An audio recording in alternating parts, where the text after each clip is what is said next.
What's going on, everybody? It's me back at it once again, back again like I never left because I don't leave. And today, unfortunately, fortunately, no one got hurt, but unfortunately, today we're going to be watching a video about two women that got falsely accused of committing a crime.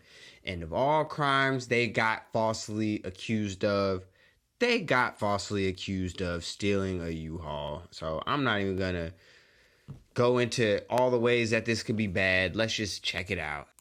Police officers with guns drawn order two women to lie spread eagle as a helicopter circles above. Are these women dangerous fugitives? No. Turns out they were just moving into a new apartment. Cops mistakenly thought they were driving a stolen U-Haul. It was Saturday morning on this quiet residential street. The two women had just pulled up in their rented truck, helping one of them move into her new apartment. Behind them were nearly a dozen LA police officers. I was terrified. I thought genuinely that I was going to get shot. Shabani Balsaver is a petite 5'1", but cops took her as a potential threat when they ordered her out of her U-Haul with her hands behind her head. Did they say anything to indicate why they were doing this to you? They didn't tell us we were under arrest. They didn't tell us why we had been stopped. Baffled, she says she complied and did not resist. But a large male officer... Thank God you just complied, because apparently nowadays people just don't comply. I mean, if they are not guilty in their mind, they do not comply. And honestly, that's just not a smart way of going about life. Especially if you're a POC, you definitely don't want to be the agitator when it comes to the police. You just don't win when you do that. I couldn't even imagine just moving into a new spot and looking behind me when I get to the destination and seeing 12 cops behind me, guns drawn out. Like, welcome to the neighborhood. Your first impression is your last, and this just sucks all around. I'm not even gonna lie.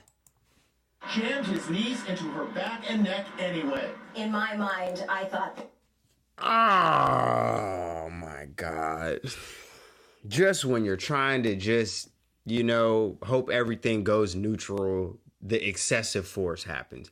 And this is just another reason why the excessive force just has to stop, because part of the law is you're gonna accuse people of doing things that get proven innocent later. Don't treat everybody like they're guilty at first,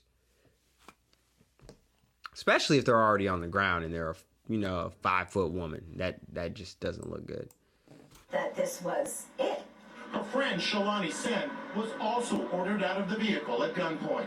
I'm completely confused, terrified. Cops finally told them they were suspected of driving a stolen U-Haul. I said, well, I rented it this morning, and the receipt is in the car. It turns out the U-Haul had been stolen and recovered 2 weeks before she rented it. They were released, but the damage was done. Nah, U-Haul, see, I'm about to have to take y'all to court if I'm these two, because that just reminds me of when we rented a car a few weeks ago. We returned it and they had no idea. But in this case, it would have been like that happening, them reporting the rental car stolen, and then the next poor guy picking it up and getting pulled over on a residential street with guns in your face. So how do y'all not know where your merchandise is? Point blank, period. How do y'all not know? That is ridiculous. They were humiliated in front of the new neighbors. Attorney Brian Olney says his clients, who are South Asian American, may have been racially profiled. What the video shows is a police response that is absolutely outrageous. The women are suing for excessive force and assault and battery. Lawyers representing the city and the police deny the allegations. They've asked for the case to be dismissed. Okay, so I definitely think there's a lot of negligence in this case. Do I think that they were targeted because they're Asian? No. I think U-Haul put them in a stolen vehicle and they got treated worse by the police because they're not white. I don't think that they got treated bad because they're Asian in this case. And I only say that because literally they could have been anybody.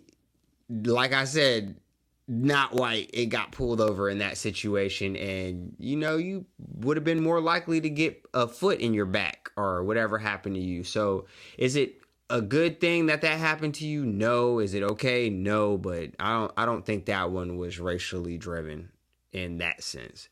Now, embarrassment in front of the new neighbors, U-Haul being at fault, and the excessive force, all are the perfect concoction for the perfect lawsuit.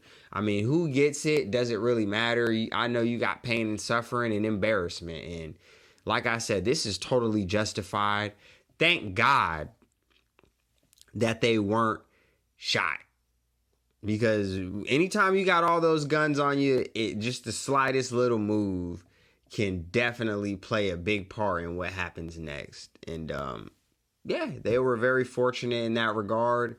I hope that U-Haul gets a better system in place because, like I said, thank God y'all did look how you did at the grand scheme of things, because if you could have looked even more different and more threatening to the officers when you got pulled over. So U-Haul, you might want to resolve that because you can pretty much buy your way out of this one. You might not be able to buy your way out of the next one, but what do y'all think? Do y'all think that they were pulled over and targeted by the police because they were Asian? Do you think that U-Haul is totally at fault? Do you think that this is just some type of misunderstanding and they should just go peachy keen? I think somebody's got to pay up. Like I said, who does? Doesn't matter. But like always, thank you for the support. I mean, couldn't do it without you. Leave a big like if you like the video. If you dislike it, do what you got to do. And like I always say, stay safe. Know the status of the vehicles you're riding in and don't steal cars, U-Hauls, Tahoes, any of that. Just don't ride no splats. Y'all stay safe.